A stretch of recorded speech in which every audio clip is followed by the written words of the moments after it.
Let me actually go on and talk about what I call the Bermuda Triangle of valuation. The three big reasons why valuations fail. And it's not about the numbers, it's not about the models, it's not about the metrics. Here's the first and biggest problem in valuation. Most people, when they sit down to value a company or a business, already have a preconception of what they expect to see as the value. It's very difficult not to. We almost never start with a blank slate when you value a company. Everything you've read about the company, everything you know about the company is going to become part of that preconception. The great irony is, the more you know about a company, the stronger those preconceptions are. And when those preconceptions get set, your valuation follows. So if I think a company is a great company, guess what? My valuation is going to deliver a high value. In fact, let me add to that proposition. You tell me who pays you to do a valuation and how much you get paid. I'll tell you which direction the bias is going to be and how much the bias is going to be. This is, I think, one of the fundamental rules in valuation. When I see a valuation cross my desk, before I look at the numbers and the assumptions, I ask two questions. Who did this valuation? Who paid them to do this valuation? Because your biases are going to be preset by what your mission is. If you're an investment banker and I come to you for a valuation of a target company and I really want to take over the target company, remember, your mission is to get the deal done. You're going to find a way to justify that value. Not surprisingly, your valuation will deliver exactly the result I hope to see, that this company is a bargain. Second big misconception about valuation, that valuation is somehow a science. You know what feeds into this?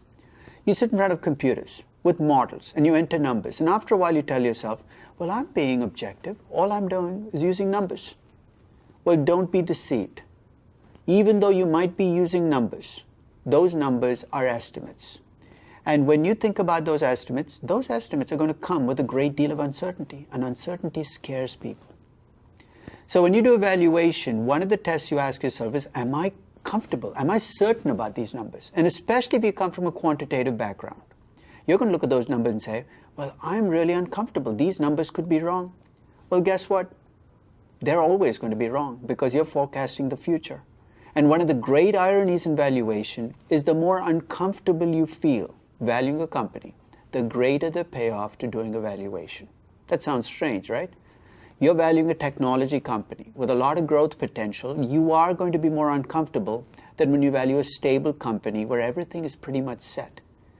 But those technology companies with growth potential, those are exactly the companies where you should persevere. Make your best estimates. And remember that most people give up on these companies. And here's the third misconception about valuation. If you make a model bigger, it's going to get better. And it's so easy to build big models now. As you build these big models in Excel or whatever your tool of choice is, remember, you have to make those assumptions, those inputs that drive these models. And as these models get really complex, two things happen. One is these models become black boxes. After a while, it's not clear who's running whom. Are you running the model? Or is the model running you? The other is you have input fatigue. At some point in time, as you start entering those numbers, it becomes garbage in, garbage out. So here's a message I hope to deliver. As you look at valuations, one of the first things you should try to do is be parsimonious. What do I mean by that? If you can value a company with 3 inputs, don't go looking for 5. If you can value a company with 3 years of forecast, don't do 10. Less is more.